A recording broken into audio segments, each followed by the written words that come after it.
जी बेटे, जो आज का टॉपिक है हमारे पास वो आपकी स्क्रीन पर शेयर हो रहा है। बुक है pharmaceutics, chapter number 10 and the topic name is introduction and the application of various processes in pharmacy. कि बेटे फार्मेसी के अंदर यूटिलाइज होने वाले मुख्तलिफ प्रोसेसेस, क्योंकि बेटे हर चीज में कोई ना कोई प्रोसेस ही हो रहा है ना, जिसकी बेस पर आपका कोई प्रोडक्ट तैयार होता है। अगर आप कोई क्रिस्टल्स बनाते हैं, कोई ग्रेन्यूल्स बनाते हैं, किसी चीज को ड्राई करते हैं, मतलब सो प्रोसेसेस बेटे, बहुत सारे प्रोसेसेस हो रहे होते हैं जिसकी बेसिस पे, यानी कि कुछ चीज होती है जो मॉइस्चर एब्जॉर्ब कर लेती है, कुछ होती है जिनके अंदर से आप डिहाइड्रेशन करवाते हैं, कुछ ऐसे प्रोडक्ट्स होते हैं जो मॉइस्चर को प्रोडक्ट के अंदर एब्जॉर्ब नहीं होने देते, खुद के अंदर एब्जॉर्ब कर लेते हैं। तो ये डिफरेंट हमारे पास प्रोसेसेस होते हैं और उनकी एप्लीकेशंस होती हैं फार्मेसी फील्ड के अंदर। जैसे हमारे पास है फार्मास्यूटिकल इंडस्ट्रीज है, तो बेटे उनके अंदर इनके मुख्तलिफ एप्लीकेशंस हैं कि हम इनको कहाँ कहाँ यूटिलाइज कर सकते हैं या क्या सारे प्रोसेसेस होंगे। तो सबसे पहले बेटे जो हमारे पास आज पहला प्रोसेस है जो हमने कंटिन्यू करना है वो है एडजॉर्प्शन। एक वर्ड होता है बेटे एब्जॉर्प्शन और दूसरा वर्ड है एडजॉर्प्शन। इन दोनों चीजों को आपने याद रखना है। अभी इन दोनों का फर्क मैं आपको बताती हूँ कि एडजॉर्प्शन और एब्जॉर्प्शन में फर्क क्या है, ठीक है। तो बेटे बेसिकली जो एडजॉर्प्शन है ना, एडजॉर्प्शन बेटे ये एक सरफेस फिनोमेना है, ठीक है। यानी कि आप कह सकते हैं कि ये एक सतह के ऊपर होने वाला फिनोमेना है, जिसमें क्या होता है कि बेटे जब भी कोई सॉलिड सरफेस, यानी कि आप कोई भी ऐसा सब्सटेंस ऐड करते हैं जिसके ऊपर कोई भी गैस मॉलिक्यूल्स या लिक्विड मॉलिक्यूल्स बेटे क्या करते हैं, आकर उसके सरफेस के ऊपर जमा होने शुरू हो जाते हैं। जैसे बेटे थोड़ी सी अगर स्क्रीन नीचे करें तो ये डायग्राम वाजे हो जाएगी, जो सामने आपकी बुक के ऊपर शेयर भी हुई है कि बेटे आप देख सकते हैं कि इसमें इस डायग्राम में, काइंडली बेटे थोड़ी सी स्क्रीन नीचे करें, कि बेटे इस डायग्राम में क्या है कि उन्होंने एक सॉलिड मॉलिक्यूल दिखाया हुआ है। उस सॉलिड मॉलिक्यूल में क्या है कि बेटे आपका जो गैस मॉलिक्यूल्स हैं या जो लिक्विड मॉलिक्यूल्स हैं वो सारे बेटे आके उसके सरफेस के ऊपर जमा हो रहे हैं, अलाइन हो रहे हैं। तो इसको आप कहते हैं कि ये आपका एड्सॉर्प्शन प्रोसेस है। यानी कि बेटे जैसे देखिए उन्होंने एक मॉलिक्यूल दिखाया हुआ है, मॉलिक्यूल के अंदर लिखा हुआ है एक्टिवेटेड चारकोल। बेटे जो एक्टिवेटेड चारकोल होती है ना, ये एक एड्सॉर्बेंट है, ठीक है। यानी कि ये बाकी जितने भी यानी कि जिस भी आप कह सकते हैं कि जगह पर या जिस भी प्रिपरेशन के अंदर आप इसको ऐड करेंगे तो बेटे वहां पर जितने भी गैस या लिक्विड मॉलिक्यूल्स होते हैं वो क्या करते हैं, वो सारे इसके सरफेस के ऊपर जमा हो जाते हैं। जैसे आप यहाँ पर देख रहे हैं कि वो अलाइन हुए हैं, वो सारे जमा होकर एक उन्होंने सर्कल सा बनाया हुआ है। तो बेटे जब आपके मॉलिक्यूल्स गैस के या लिक्विड के मॉलिक्यूल्स किसी भी सॉलिड सब्सटेंस के सरफेस के ऊपर अडेयर कर जाते हैं, उसके साथ अटैच हो जाते हैं और वहां पर जमा हो जाते हैं, उस मैकेनिज्म को आप कहते हैं कि वो एड्सॉर्प्शन मैकेनिज्म है, ठीक है। जैसे आप देखें बेटे यहाँ पे लिखा हुआ भी है when a solid surface is exposed to gas, कि बेटे जब कोई आपका सॉलिड सरफेस, जैसे यहाँ पर जो सॉलिड सरफेस है वो है एक्टिवेटेड चारकोल, ठीक है। तो बेटे जब भी कोई आपका सॉलिड सरफेस एक्सपोज होता है टू गैस और लिक्विड मॉलिक्यूल्स, के बेटे उसके अंदर गैस या लिक्विड मॉलिक्यूल्स होते हैं, देन गैस और liquid molecules accumulate at the surface is called adsorption. के बेटे क्या होता है कि जब भी लिक्विड या गैस मॉलिक्यूल्स प्रेजेंट हो वहां पर जब भी आप सॉलिड सब्सटेंस ऐड करते हैं, जैसे हमारे पास है एक्टिवेटेड चारकोल, तो बेटे वो गैस या लिक्विड के जो मॉलिक्यूल्स होते हैं वो जाकर सरफेस के ऊपर अडेयर करने शुरू हो जाते हैं, यानी कि जमा होने शुरू हो जाते हैं। और बेटे जमा होकर वो इस तरह एक लाइन अप हो जाते हैं, कवर कर लेते हैं सॉलिड सब्सटेंस को। उसको बेटे आप कहते हैं कि वो जो मैकेनिज्म है आपका या वो जो प्रोसेस है वो आपका एड्सॉर्प्शन का अमल है, ठीक है। जैसे आप बेटे डायग्राम में भी देख सकते हैं। अगर उसके अलावा आप नीचे देखें तो नीचे उन्होंने बताया हुआ है the substance that deposit at the surface is called adsorbate, ठीक है। अब बेटे जो सब्सटेंस होता है ना, जो सरफेस के ऊपर एड्सॉर्ब होता है, जैसे आप ये देख रहे हैं कि यहाँ पर गैस मॉलिक्यूल्स एड्सॉर्ब हो रहे हैं बेटे, जैसे आप ये देख सकते हैं कि एक्टिवेटेड चारकोल है और उसके ऊपर गैस मॉलिक्यूल्स बेसिकली एड्सॉर्ब हो रहे हैं। तो जब आपके गैस मॉलिक्यूल्स जो एड्सॉर्ब हो रहे हैं तो वो बेसिकली जो एड्सॉर्ब होता है सब्सटेंस, उसको आप कहते हैं कि वो एड्सॉर्बेट है, ठीक है। And the solid on whose surface the adsorption occur, और बेटे जो ये एक्टिवेटेड चारकोल उन्होंने दिखाई है जिसके सरफेस के ऊपर ये सारे मॉलिक्यूल्स आके अडेयर कर रहे हैं, इस एक्टिवेटेड चारकोल को आप एड्सॉर्बेंट कहेंगे, ठीक है। जो गैस मॉलिक्यूल जो बेटे एक्यूमुलेट हो रहे हैं ये सारे एड्सॉर्बेट हैं, जबकि बेटे वो जो सॉलिड सब्सटेंस है जो जिसके सरफेस के ऊपर हो रहे हैं उस सॉलिड सब्सटेंस उसको आप एड्सॉर्बेंट कहते हैं, ठीक है।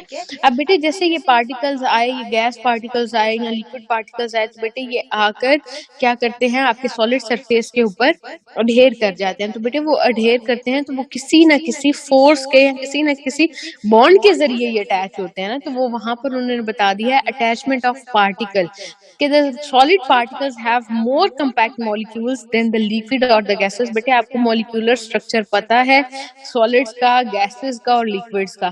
बेटे सॉलिड में क्या होता है कि जो भी मॉलिक्यूल्स, जिन मॉलिक्यूल्स से मिलकर सॉलिड बना होता है ना, वो टाइटली पैक्ड होते हैं वो मॉलिक्यूल्स, ठीक है। यानी कि वो बेटे एक दूसरे के साथ जुड़े हुए होते हैं और मतलब आप कह सकते हैं कि वो टाइटली पैक्ड होते हैं, उनके दरमियान में कोई स्पेसेस नहीं होती, कोई डिस्टेंस नहीं होता।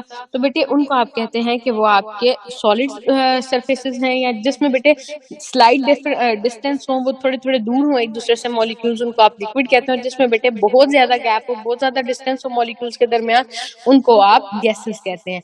तो यहाँ पर बेटे अगर आप देखें तो अटैचमेंट ऑफ पार्टिकल में उन्होंने बताया है कि जो सॉलिड्स हैं उनका कंपैक्ट मॉलिक्यूल होने का मतलब क्या है बेटे, कि उनके जो मॉलिक्यूल्स होते हैं वो एक दूसरे के साथ जुड़े हुए होते हैं, यानी कि उनके दरमियान में कोई स्पेसेस नहीं होती, ठीक है। जबकि लिक्विड और गैसेस के दरमियान स्पेसेस होती हैं। So it act as a foundation in absorption for the liquid और गैस पार्टिकल्स। तो बेसिकली बेटे बुनियाद ही ये है कि आप सॉलिड सब्सटेंस को लेते हैं, उसके ऊपर लिक्विड मॉलिक्यूल्स आकर अडहेर कर जाते हैं, ठीक है। On the surface they can join by the following veg. अब बेटे वो सरफेस के ऊपर किस तरह बाइंडिंग करते हैं, या तो होगी आयनिक बाइंडिंग, या बेटे उनके दरमियान में कोई ना कोई फिजिकल रिएक्शन होता है, या उनके दरमियान कोई ना कोई केमिकल रिएक्शन होता है, जिसकी बेस पर वो आकर एक्टिवेटेड चारकोल के साथ जमा हो जाते हैं, चिपक जाते हैं, स्टिक कर जाते हैं, ठीक है, जैसे आप डायग्राम में भी देख रहे हैं। अब बेटे बात आती है, मैंने आपसे टॉपिक स्टार्ट होने से पहले बात की थी कि एडसॉर्प्शन और एब्जॉर्प्शन दोनों में फर्क है, ठीक है। बेटे जो एडसॉर्प्शन होती है ना, एडसॉर्प्शन क्या होती है कि जो सारे आपके ये लिक्विड या गैसेस के मॉलिक्यूल्स हैं जो सतह के ऊपर जमा हो जाएंगे, बेटे जब जमा हो जाएंगे, जब वो जो डेपोजिशन होती है या जो आप एक्यूमुलेशन होती है, उसको आप एडसॉर्प्शन कहते हैं। लेकिन बेटे जब वो पेनिट्रेट करके, जैसे अगर ये आप डायग्राम देख रहे हैं तो एक्टिवेटेड चारकोल आपके पास, उसके ऊपर बेटे गैस मॉलिक्यूल्स अडहेर कर रहे हैं, उसके साथ जमा हो रहे हैं। लेकिन बेटे जब ये जमा होकर जज्ब हो जाएंगे ना आपके एक्टिवेटेड चारकोल के अंदर, तो वो जज्ब होने वाले अमल को आप कहते हैं कि वो एब्जॉर्प्शन है। और बेटे जब ये सरफेस के ऊपर जमा होते हैं, उस अमल को आप कहते हैं कि वो एडसॉर्प्शन है, ठीक है। आगे अगर आप ये देखिए, यहाँ पे लिखा हुआ भी है adsorption mean deposition on the surface. के बेटे एडसॉर्प्शन का मतलब क्या है कि सतह के ऊपर जमा होना, only while absorption means penetration into the body of the solid. जबकि बेटे जो एब्जॉर्प्शन है वो आपके जो सॉलिड सरफेस है, जैसे यहाँ पर हमारे पास एक्टिवेटेड चारकोल है, तो बेटे इस सॉलिड सरफेस की बॉडी के अंदर जब वो पेनिट्रेट कर जाएंगे, जब उसके अंदर एंटर हो जाएंगे, तो उसको आप कहते हैं कि वो एब्जॉर्प्शन है, ठीक है। अगर आप नेक्स्ट देखें तो बेटे हमारे पास है टाइप्स ऑफ एब्जॉर्प्शन। तो बेटे टाइप्स में हमारे पास दो तरह की एब्जॉर्प्शन है, एक फिजिकल है और एक केमिकल है, ठीक है। हम जो एब्जॉर्प्शन मैकेनिज्म है उसको दो तरह में आप कह सकते हैं कि दो तरीके से हमने उसको डिफाइन किया हुआ है, उसको डिवाइड किया हुआ है। तो बेटे एक हमारे पास एड्सॉर्प्शन है और दूसरा बेटे हमारे पास जो मैकेनिज्म है वो एब्जॉर्प्शन है, ठीक है। और जो एड्सॉर्प्शन है उसको हमने डिवाइड किया हुआ है दो तरीके से, एक फिजिकल एड्सॉर्प्शन और एक केमिकल एब्जॉर्प्शन, दो कैटेगरीज में किया। तो बेटे जो फिजिकल एब्जॉर्प्शन होती है, बेसिकली आप कहते हैं कि उसके अंदर फिजिकल कैरेक्टर्स इन्वॉल्व होते हैं, यानी कि बेटे आप कह सकते हैं कि जब इंटरेक्शंस होंगी वो फिजिकल सरफेसेस के दरमियान में होती हैं, तो उनको आप कहते हैं कि, यानी कि जो आप कह सकते हैं कि जो फिजिकली आपके इंटरेक्शंस होती हैं किसी भी सरफेस के साथ, किसी भी लिक्विड या गैस पार्टिकल्स की, तो उनको आप कहते हैं वो आपकी फिजिकल एब्जॉर्प्शन है। जैसे देखें, it is the interaction of the liquid और the gas particles with solid particles and there is a physical characteristics involve, ठीक है। कि बेसिकली बेटे फिजिकल कैरेक्टर्स देखे जाते हैं जो आपके इन्वॉल्व होते हैं। जैसे अगर एग्जांपल में आप देखें, उन्होंने बताया हुआ है many drugs are absorbed from GIT and skin through the physical absorption mechanism। अब बेटे बेसिकली होता क्या है कि जब स्किन के ऊपर टॉपिकली आपको ड्रग अप्लाई किया जाता है या वहां पर अगर आपके जीआईटी में ड्रग जाता है तो वहां से मोस्टली जो ड्रग्स होते हैं वो क्या करते हैं कि वो फिजिकली एब्जॉर्ब हो जाते हैं सरफेस के मतलब ऊपर एक्यूमुलेट कर जाते हैं। यानी कि उसमें बेटे क्या होता है कि वो फिजिकल इंटरेक्शंस होती हैं, ठीक है। जबकि बेटे अगर आप केमिकल देखें नीचे, अगर आप स्क्रीन करें बेटे तो यहाँ पर नीचे आपकी स्क्रीन पर उन्होंने मेंशन भी किया हुआ है कि केमिकल एब्जॉर्प्शन में बेटे क्या होता है, it is the process in which the liquid और the gas particles bind to solid particle surface through chemical interaction. कि बेटे जब भी कोई ना कोई केमिकल रिएक्शन होगा, ठीक है, जब कोई केमिकल रिएक्शन होगा उसके रिस्पॉन्स में जो आपके चेंजेस आते हैं या आप कह सकते हैं उसके रिस्पॉन्स में जो सरफेस के ऊपर एडहेरेंस होती है उसको आप कहते हैं कि वो आपकी केमिकल एब्जॉर्प्शन है, ठीक है। जैसे आप बेटे देखिए example, accumulation of O2 on the surface of iron.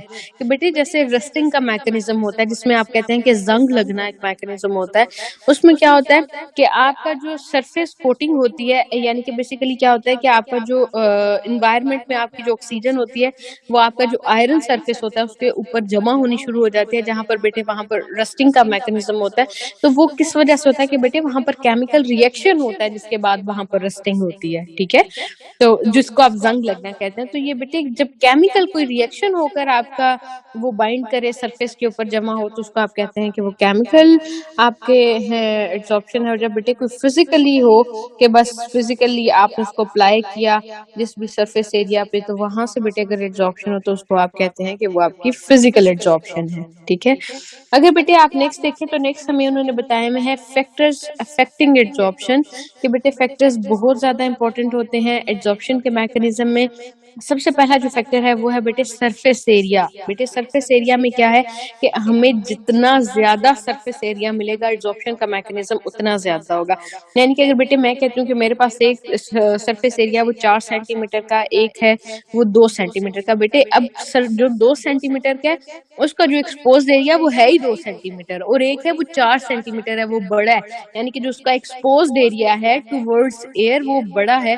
तो बेटे उसको आप कहते हैं कि जाहिर सी बात है जितना ज्यादा सरफेस एरिया होगा उतने ही ज्यादा मॉलिक्यूल्स इजीली आके सरफेस के साथ अडहेर कर सकते हैं, वहां पर एक्यूमुलेट कर सकते हैं, डिपॉजिट हो सकते हैं। तो आप कहते हैं जितना ज्यादा सरफेस एरिया उतनी ही ज्यादा एब्जॉर्प्शन का प्रोसेस, ठीक है। सेकंड नंबर पे अगर आप देखें तो बेटे नेचर ऑफ गैस। बेटे नेचर ऑफ गैसेस में कि आपकी गैस कौन सी है, ठीक है, कौन सी गैस है, गैस की नेचर क्या है। जैसे बेटे कुछ गैसेस होती हैं वो लिक्विफाइबल होती हैं। जैसे हमारे पास एग्जाम्पल में उन्होंने बताया हुआ है SO2 सल्फर डाइऑक्साइड बताया हुआ है। बेटे सल्फर डाइऑक्साइड बहुत जल्दी एब्जॉर्ब हो जाती है, ठीक है, यानी कि सरफेस के ऊपर जाकर एक्यूमुलेट कर जाती है। तो जाहिर सी बात है जितनी ज्यादा सरफेस के ऊपर जाकर कोई आपकी लिक्विफाइबल गैस है जितनी ज्यादा वो एब्जॉर्ब होगी उतना ज्यादा ही एब्जॉर्प्शन का मैकेनिज्म होगा। और तीसरे नंबर पे बेटे टेम्परेचर। टेम्परेचर में क्या है कि बेटे टेम्परेचर आपको पता है कि ये एक एक्सोथर्मिक प्रोसेस है, ठीक है। और बेटे ये हमेशा इनवर्सली प्रोपोर्शनल होते हैं। किस तरह कि बेटे जितना ज्यादा टेम्परेचर आप इंक्रीज करते जाएंगे ना तो क्या करते हैं कि जो आपके मॉलिक्यूल्स होते हैं उनको मिलती है काइनेटिक एनर्जी जो सरफेस के ऊपर एब्जॉर्ब हो जाते हैं। तो जैसे ही बेटे उनको काइनेटिक एनर्जी मिलेगी वो मूव करना शुरू कर देंगे सरफेस के ऊपर से। तो बेटे वो जो जमा हुए थे जो एक सरफेस के साथ सॉलिड सरफेस के साथ चिपके हुए थे वो वहां से हिलना शुरू कर देते हैं, मूव करना शुरू कर देते हैं, जिसकी वजह से जो आपके एब्जॉर्प्शन का मैकेनिज्म है वो डिक्रीज हो जाता है, ठीक है। अगर आप लास्ट पे देखें तो लास्ट में हमारे पास बेटे एप्लीकेशन है। एप्लीकेशन में है absorption is the mechanism of absorption through the skin and the GIT. जैसे बेटे अभी हमने फिजिकल एब्जॉर्प्शन पढ़ा कि बेटे आपको ये बात पता होनी चाहिए बेटे सबसे पहले जो मैकेनिज्म होता है ना वो एडसॉर्प्शन ही होता है। कि जब कोई भी पार्टिकल्स या मॉलिक्यूल्स आते हैं पहले वो सॉलिड सरफेस के ऊपर आकर अडहेर करते हैं, वहां पर एक्यूमुलेट करते हैं, जमा होते हैं। जब बेटे वो जमा हो जाते हैं, जमा होने के बाद फिर होता है एब्जॉर्प्शन का मैकेनिज्म कि बेटे वो जमा हुए मॉलिक्यूल अब जज्ब होना शुरू कर देते हैं, यानी कि फिर होता है एब्जॉर्प्शन का अमल। तो उन्होंने यही यहाँ पर बताया हुआ है फर्स्ट एप्लीकेशन में कि बेटे यहाँ पर होती है फिजिकल एब्जॉर्प्शन के पहले मॉलिक्यूल्स जाके सरफेस के आपके स्किन के ऊपर या जैसे जीआईटी के थ्रू होनी है तो वहां पर आपके जीआईटी में वो बेटे पहले सरफेस के साथ अडहेर करते हैं और फिर वहां पर वो एब्जॉर्ब हो जाते हैं, ठीक है। उसके अलावा बेटे जितने भी एंटीडोट्स होते हैं, एंटीडोट्स क्या होते हैं कि बेटे जो पॉइजन्स को न्यूट्रलाइज करते हैं, ठीक है। यानी कि जब कोई भी टॉक्सिसिटी होगी आपकी बॉडी के अंदर या आपने कोई भी पॉइजन टेक कर लिया तो बेटे उसके रिस्पॉन्स में उसको कंट्रोल करने के लिए आप क्या करते हैं, एंटीडोट्स लेते हैं। तो बेटे एंटीडोट्स भी सेम इस मैकेनिज्म के ऊपर काम करते हैं कि वो बेटे जितने भी पॉइजनस मॉलिक्यूल्स होते हैं उन सबको अपने सरफेस के ऊपर अडहेयर करवा लेते हैं। जो वो फ्रीली अवेलेबल नहीं होंगे आपकी बॉडी के अंदर तो पॉइजनिंग को इनहिबिट किया जा सकता है। ठीक है, removal of excess acid from stomach by using weakly basic adsorbents. अब बेटे क्या करते हैं कि आप बेसिक नेचर के यानी कि आप अल्कलाइन पीएच के एड्सॉर्बेंट्स ले लेते हैं। जैसे ही वो बेटे आपके स्टमक में जाएंगे, स्टमक में जाते ही वहां पर जो एक्सेस एसिड होता है यानी कि गैस्ट्रिक एसिड होता है जिसको आप HCl भी कहते हैं, तो बेटे वो उसको अपने सरफेस के ऊपर एब्जॉर्ब करवा लेते हैं और वो जो एक्सेस एसिड होता है वो आपके स्टमक के अंदर से रिमूव हो जाता है। ठीक है, यानी कि वो फ्रीली अवेलेबल नहीं होगा जिसकी वजह से आपको मैदे में फिर वो तजाबियत फील नहीं होती। जैसे बेटे मोस्टली एंटासिड्स होते हैं, एंटासिड्स इसी मैकेनिज्म पे काम करते हैं कि वो आपकी मैदे की तजाबियत को खत्म करने के लिए इस्तेमाल होते हैं। ठीक है, it is used in the discolouration of different substances के हमारे पास मुख्तलिफ सब्सटेंसेस होते हैं उनके कलर्स को रिमूव करने के लिए। जैसे बेटे आप कहते हैं कि एक्टिवेटेड चारकोल है, एक्टिवेटेड चारकोल मोस्ट सुटेबल और मोस्ट पावरफुल आप कह सकते हैं जो एब्जॉर्बेंट है। अब इसके अंदर क्या होता है कि बेटे जब भी किसी सोल्यूशन में, कलर सोल्यूशन में आप जैसे ही एक्टिवेटेड चारकोल डाल देंगे, एक्टिवेटेड चारकोल क्या करती है, उसका कलर रिमूव कर देती है, उसको अपने सरफेस के ऊपर एडहेयर कर लेती है और जो आपका सोल्यूशन होता है वो कलरलेस हो जाता है। ठीक है, उसके अलावा बेटे जितने भी इंटेस्टिनल टॉक्सिन्स होते हैं यानी कि जो आपकी इंटेस्टाइन के अंदर टॉक्सिक आप कह सकते हैं टॉक्सिन्स होते हैं, उनको रिमूव करने के लिए क्या किया जाता है, इटॉक्स पी इस्तेमाल की जाती है। इटॉक्स पी भी आपकी एब्जॉर्बेंट है, वो भी सेम यही काम करती है कि वो जितने भी इंटेस्टाइन के अंदर आपकी आंत के अंदर टॉक्सिन्स प्रेजेंट होते हैं, हार्मफुल सब्सटेंसेस प्रेजेंट होते हैं, बेटे उन सबको अपने सरफेस के ऊपर जमा कर लेते हैं। जैसे ही वो सारे सरफेस के ऊपर जमा हो जाएंगे आपके इंटेस्टाइन के अंदर बेटे उनकी अवेलेबिलिटी नहीं रहेगी, तो अल्टीमेटली क्या होता है कि आप टॉक्सिन्स को इनहिबिट कर सकते हैं। उसके अलावा बेटे removal of poisonous gases from the atmosphere के बेटे आपके माहौल के अंदर जो आपका आप कह सकते हैं कि जो एटमॉस्फेयर है बेटे उसके अंदर जितनी भी जहरीली गैसेस प्रेजेंट होती हैं यानी कि आप कह सकते हैं कि जो बेटे टॉक्सिसिटी कॉज कर सकती हैं आपकी बॉडी के अंदर, तो क्या किया जाता है वहां पर कोई भी एड्सॉर्बेंट रख लिया जाता है। तो वो एड्सॉर्बेंट क्या करता है कि उन सब पॉइजनस गैसेस को अपने सरफेस के ऊपर एडहेयर कर लेता है। बेटे जैसे ही वो सरफेस के ऊपर एडहेयर होंगी गैसेस तो आपका जो एटमॉस्फेयर होता है वो क्लियर हो जाता है, तो आप उन गैसेस से, पॉइजनस गैसेस से बच सकते हैं। ठीक है, अब बेटे यहाँ तक अगर आप लोगों ने कोई बात पूछनी है तो आप लोग पूछ सकते हैं। जी मेरे बच्चे, रिकॉर्डिंग स्टॉप कर दें।